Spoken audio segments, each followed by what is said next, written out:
Hi, everybody. I'm State Senator Laura Fine. I have proudly represented Evanston for the past 13 years, first in the Illinois House and now in the Illinois Senate.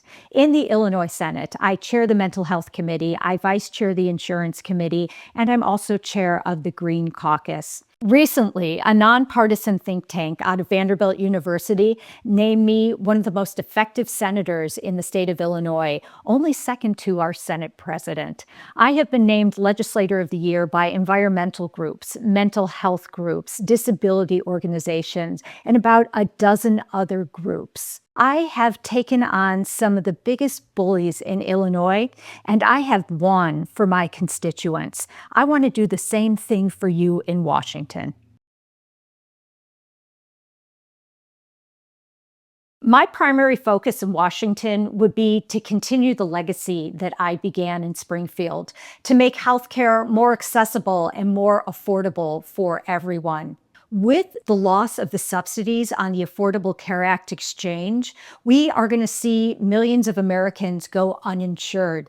What that's going to result in is not only an unhealthy society, but a burden on our healthcare system. Many hospitals may even shut their doors, and people are going to wait until they're very sick before they end up in the emergency room. So we need to keep those subsidies in place until we replace our system. And we can replace our system with Medicare for all. Not only that, but we have to incentivize more students to go into the medical fields. We can do this with things like tuition reimbursement, job placement, job training.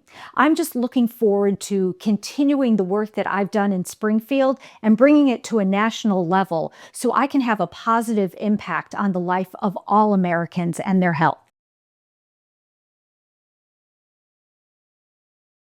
I do favor a guaranteed minimum monthly income. It has been tested in many pilot programs, and the facts show it works. Not only does it improve your financial security, but also your housing stability. It also improves both physical and mental well-being. It allows people to meet their basic needs and handle an unexpected emergency. Yes, the House should impeach Donald Trump. There are so many options. Invasive corruption, unconstitutional military action, using his office to enrich himself and his family. I taught a study of the Constitution for many years at Northeastern Illinois University. He has completely violated the law of the land. Enough is enough.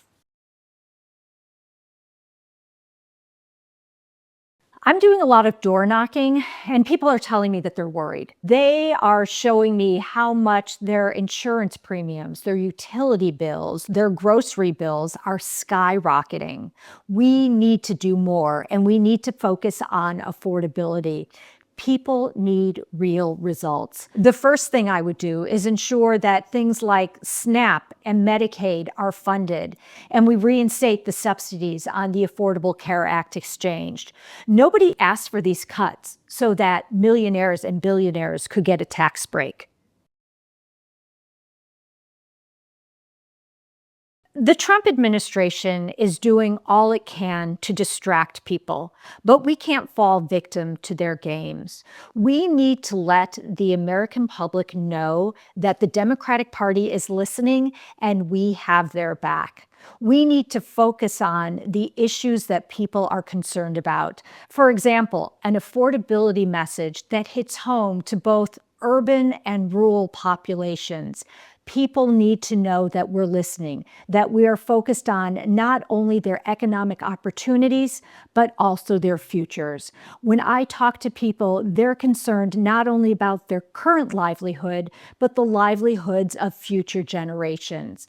Our voters need to know that this is where our focus is, and we are going to make sure we have that security for their future.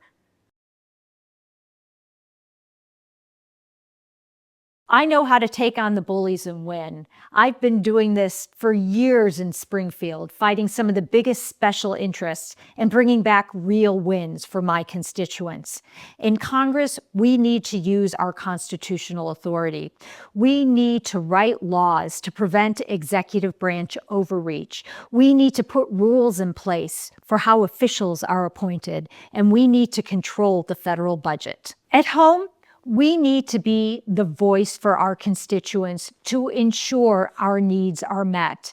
We need to make sure that we can afford health care, that ICE stays out of our neighborhoods, that the civil rights of our marginalized communities are protected. We need a leader who has a record of accomplishments, someone who's not afraid to sit down with people they disagree with and try to find a common ground.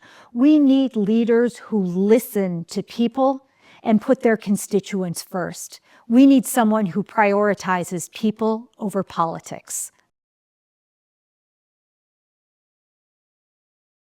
Thank you so much for your time and your consideration. I have had the honor of representing our community for the past 13 years.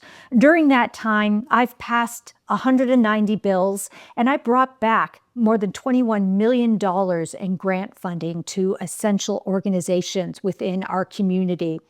We are in a pivotal time right now. We cannot afford to send someone to Washington who needs on-the-job training or someone who just wants to put another bullet point on the resume.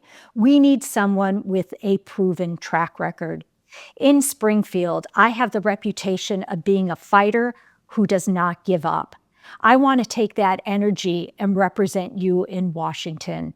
I would appreciate your support.